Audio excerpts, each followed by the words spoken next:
My whole body feels like I was just hit by a truck. I'm so tired and so sore. Oh my god. What's good, YouTube? That192 here, back again, once again. And today, people, today we have some new Pokemon news for you guys. It's been a little while since I've done a Pokemon news video of sorts here on the channel. Probably about a year and a half since Omega Ruby and Alpha Sapphire came out. Probably like, I don't even know, probably longer than that. I don't know. But I only ever like to do Pokemon news videos on stuff that could be somewhat true or relevant. I used to do a whole bunch of speculation videos a while back, but I don't know. Over the years, I guess my mindset has changed about it. But I woke up this morning to this new news, you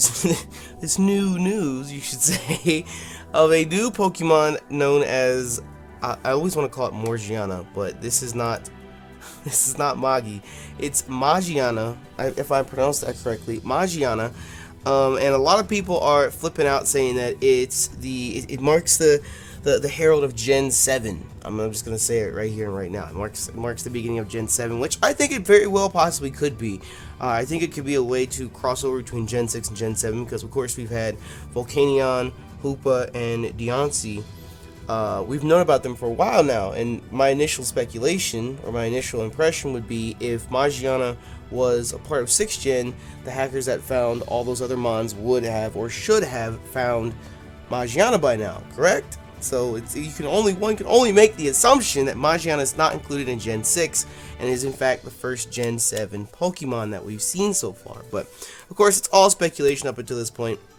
Apparently, according to Sarah B., the upcoming Volcanion movie is going to include Magiana, and that's why I called it like a crossover kind of thing, because they're including a Gen 6 Mon and a Gen 7 Mon, unless Pokemon want to be all super slick and sly and end up placing Magiana in 6th Gen as it is. But oh, I'm so sorry. I just woke up.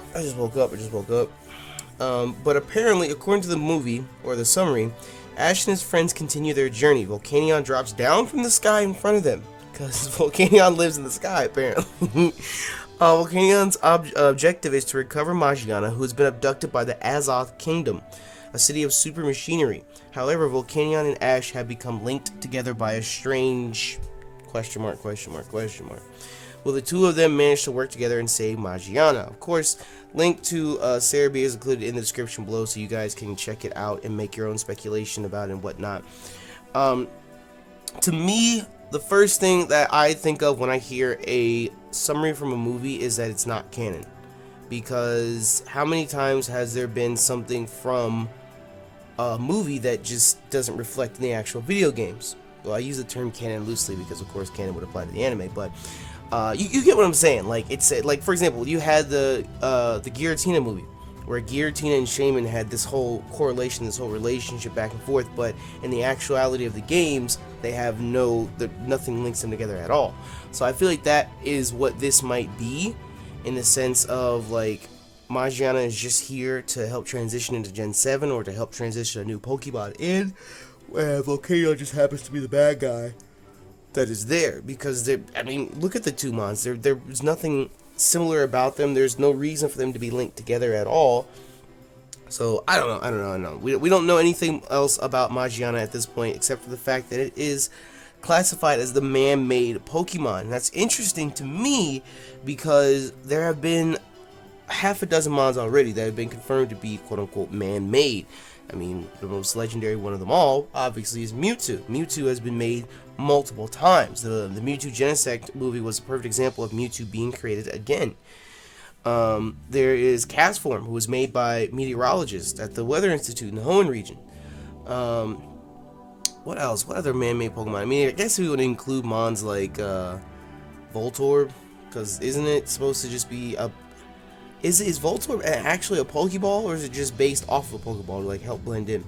I don't know. It's just the notion of man-made Pokemon have been around before. So for this new Mon, Magiana, to actually be classified as the man-made Pokemon, it's kind of interesting, and no pun intended, has my gears going. You wanna know what really grinds my gears? I mean, the first thing I thought of when I saw Magiana was the fucking maid from the Jetsons, to be honest. That's what I was thinking. I can't remember her name, but that's what I really thought of, was the maid from the Jetsons. But the other thing that stands out for me looking at Magiana is she's a Pokeball.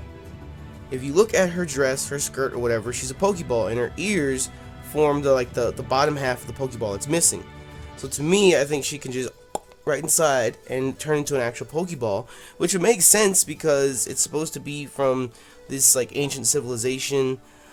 So for her to resemble a piece of technology that's to come, or maybe she adapted to it. I don't know. It's just, to me, it's very interesting. I think it's gonna provide a lot of lore and a lot of storyline. I think the next movie is gonna be kind of decent, even if it isn't super canon or whatever. But it'll be interesting to see, especially because we're finally getting a glimpse of Volcanion. The first time I heard about the storyline, I thought Volcanion was supposed to be like the bad guy in the story. But if he's working together with Ash, then who is the bad guy that stole Magiana? That's the next question. Who's the bad guy that stole Magiana? Are we going to get a Mega Clink Clang? Because it looks like she has a clink around her head there. I don't know. There's a ton of speculation. Everyone can sit here and guess this and guess that and guess this and guess that. In my opinion, I think she is made to look like a Pokeball. I think when she goes and collapses down, she will look like a goddamn Pokeball. When it comes to typing, I don't know. The first thing that jumps out to me is Steel Fairy. Steel Fairy is the first thing that I think of. I saw on Twitter a couple other people were talking about Steel Psychic, and I think that would, like, I wouldn't be against it, but looking at it, it's just like I feel like Steel Psychic could be a potential, but I would rank it as like one of the lower ones because there's really nothing about her that screams psychic to me. I don't know. Maybe. Like, I'm not saying it couldn't be a thing, but I would rather see her be Steel Psychic, or to be honest, Steel Electric. I can see her being Steel Electric as well. Just for shits and giggles. I don't know, but we get another Steel type legendary. Yay! Hercules. I don't know. Either way, let me know what you guys think in the comment section below. Of course, if you guys have ever seen a news video here on the channel before, then you know that it's primarily done to open up a path of discourse, a path of conversation. So I'm definitely interested in hearing and seeing what you guys think about this new Pokemon in the comment section below. And of course, if you guys enjoyed, and if you are hyped for some Gen 7 hypoo, definitely make sure you smash your like button down below for us. You know your support is greatly appreciated. But with that, I'm going to get up out of here and try and go wake up. I apologize for doing a sleepy video and yawning in your ears and whatnot, but I just woke up and everyone was spamming my Twitter feed with, "Oh my god, Nappy, did you see the new Pokeball? Oh my god, oh my god, oh my god." Anyways, with that, I'm going to get up out. Thank y'all once again for your support. Let me know what you think. We out this bitch. Bye!